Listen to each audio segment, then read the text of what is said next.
नमस्कार दोस्तों, आपका स्वागत है। हमारे चैनल पर राजस्थान रोडवेज में परिचालक भर्ती का विज्ञापन आ चुका है और जिनका सपना है कि रोडवेज में कंडक्टर बनूं, तो उसमें एक विशेष प्रकार का लाइसेंस बनता है। परिचालक का लाइसेंस तो उससे पहले आप लोगों को एक रेड क्रॉस सर्टिफिकेट की फर्स्ट एड ट्रेनिंग करनी होती है और बहुत सारे लोगों को इसकी जानकारी नहीं होती है। इसलिए उनको इस सर्टिफिकेट के लिए बहुत परेशानी का सामना करना पड़ता है या फिर वो बनवा नहीं पाते हैं। और जो वैकेंसी आती है तो फिर वो इस सर्टिफिकेट की वजह से उसमें अप्लाई नहीं कर सकते हैं। तो इस वीडियो के माध्यम से कंप्लीट इंफॉर्मेशन मैं आप लोगों को दूंगा। तब तक आप इस वीडियो को लाइक कर दें, चैनल को सब्सक्राइब कर दें। सबसे पहले आप लोगों को रेड क्रॉस से फर्स्ट एड सर्टिफिकेट बनवाना पड़ता है। उसके बाद में आप लोगों का परिचालक का लाइसेंस बनेगा। तो सबसे पहले रेड क्रॉस की ट्रेनिंग का सर्टिफिकेट प्राप्त करने के लिए जहां भी आप लोग रह रहे हो, राजस्थान में किसी भी जिले के निवासी है, उस जिले के नजदीक या आपकी वो चॉइस पे डिपेंड करता है कि आप लोग कहाँ जाते हैं। तो ये आपका जोधपुर सेंटर से ट्रेनिंग हो सकती है, अजमेर में हो सकता है, अलवर में हो सकता है, करौली में हो सकता है, उदयपुर में हो सकता है, पाली में हो सकता है, बाड़मेर भी हो सकता है। ये डिस्ट्रिक्ट का नाम है। वो डिस्ट्रिक्ट के सामने आप लोगों को एड एड्रेस दिए हुए है।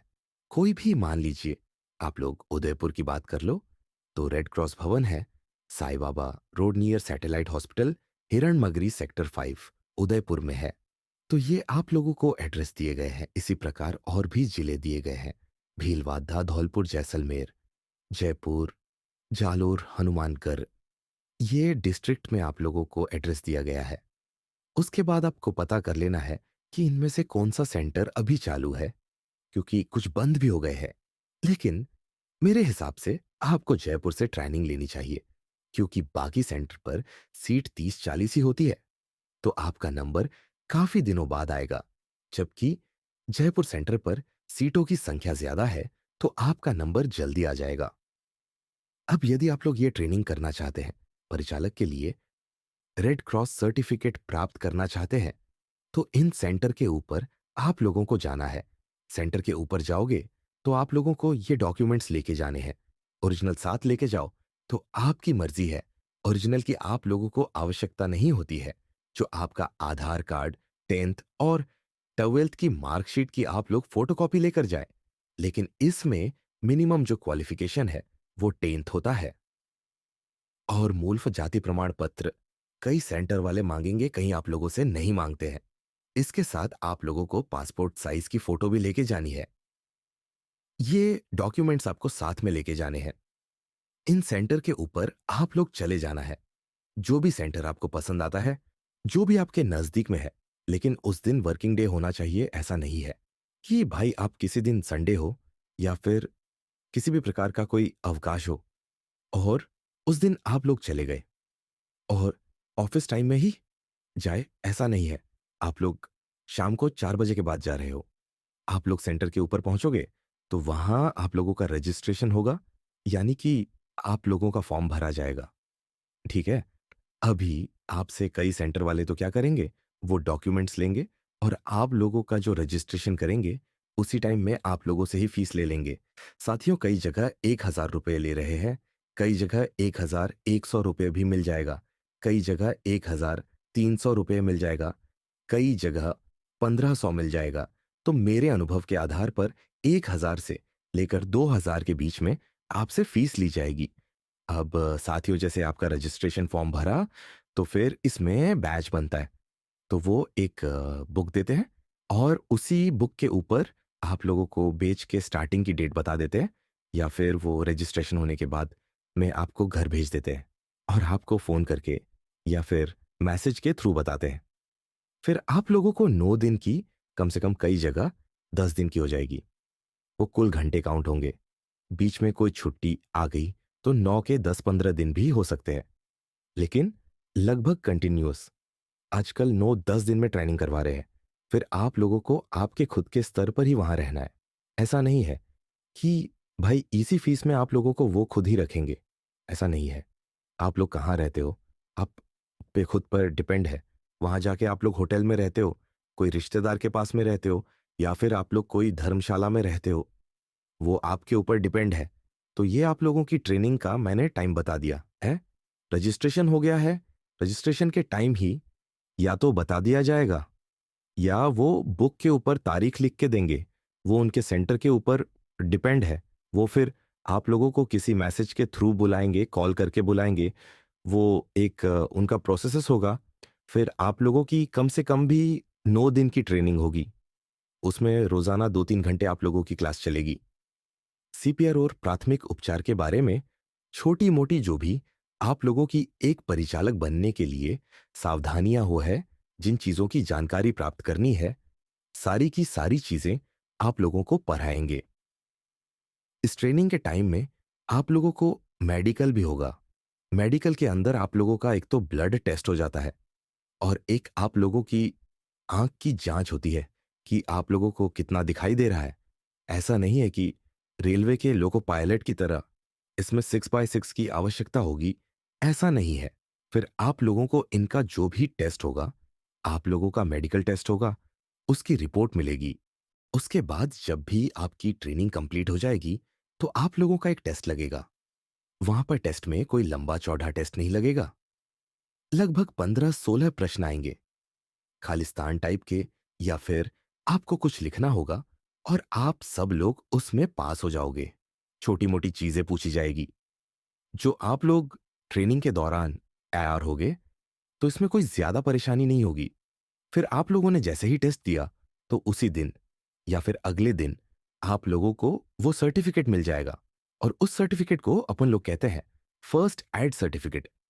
इतना सब करने के बाद मैं आपको दो चीजें प्राप्त हुई। एक तो मेडिकल की रिपोर्ट मिल गई और एक आप लोगों को रेड क्रॉस से सर्टिफिकेट मिल गया। अब आपको क्या करना है? आप लोग अपना जो पता है या जहां आप लोग रह रहे हो, जहां के आप लोग मूल निवासी हो, वहां से आप लोग आओगे और पुलिस वेरिफिकेशन करवाना है। पुलिस वेरिफिकेशन ये भी कोई मुश्किल चीज नहीं है।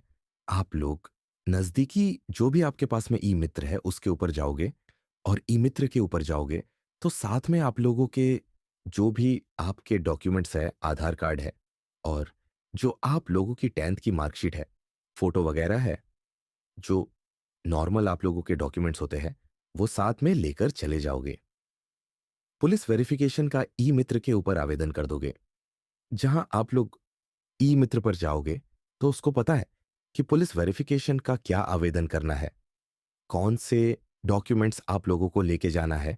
जब भी आप लोग पुलिस वेरिफिकेशन का आवेदन करोगे, तो उसका आप लोगों की 300 से 400 रुपए के लगभग फीस होगी। यहां से फिर आप लोगों को एक रसीद मिलेगी। फिर ये रसीद लेकर आप लोगों को पहुंचना है। जो भी आप लोगों के एरिया में पुलिस थाना लगता है, तो आप लोगों को ये रसीद लेके जाना है और पुलिस वेरिफिकेशन वाली रसीद आपको सबमिट कर देना है। फिर वो 2-3 दिन में अपडेट हो जाती है।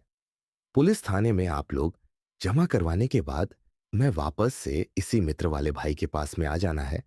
कोई जरूरी नहीं है इसी के पास में आप आओ, किसी के भी पास में देख लो कि हाँ भाई, मेरा पुलिस वेरिफिकेशन हुआ या नहीं। फिर आप लोगों का नहीं बना, तो ये पुलिस वेरिफिकेशन 2-4 दिन में आप लोगों का बन जाएगा। ट्रेनिंग करने के बाद मैं आपके पास, अब देखो, ये ट्रेनिंग सर्टिफिकेट या रेड क्रॉस ट्रेनिंग सर्टिफिकेट और मेडिकल रिपोर्ट, जो रेड क्रॉस ट्रेनिंग करते टाइम ही आप लोगों को मिला है, पुलिस वेरिफिकेशन जो आपने बनवाया है ई मित्र से, उसका आप लोगों को प्रिंट लेके अब जो भी आरटी ऑफिस आपके एरिया में लगता है, वहां आप लोगों को चला जाना है और वहां पर आप लोग पुलिस वेरिफिकेशन की report, medical report, red cross training certificate, इनके साथ में आधार कार्ड वगैरह तो साथ ही रखना है। और छोटा मोटा कोई भी आपसे मांगते हैं, वो दस्तावेज लेकर जाना है। यहां भी लगभग आपसे 1000 या 2000 कोई ना कोई फीस आपकी जमा होगी और आरटीओ वाला आप लोगों को उसी दिन या अगले 2-3 दिन में आपको परिचालक का लाइसेंस बनाकर दे देगा, मतलब कंडक्टर का लाइसेंस दे देगा।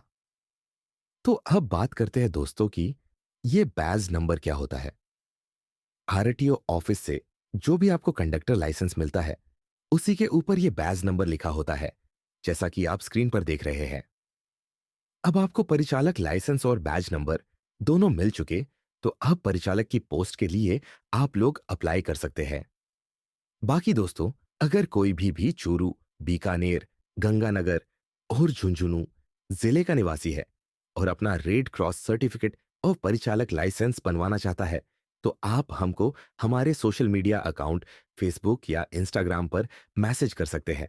इनकी लिंक आपको वीडियो के नीचे डिस्क्रिप्शन में मिल जाएगी या आपको स्क्रीन पर यूजर नेम दिख रहा होगा।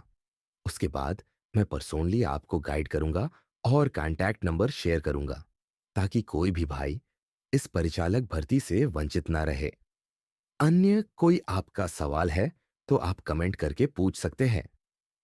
तो ये थी दोस्तों कंडक्टर लाइसेंस बनवाने की पूरी प्रोसेस। आपको वीडियो अच्छा लगा तो लाइक करें, हमारे चैनल को सब्सक्राइब जरूर करें।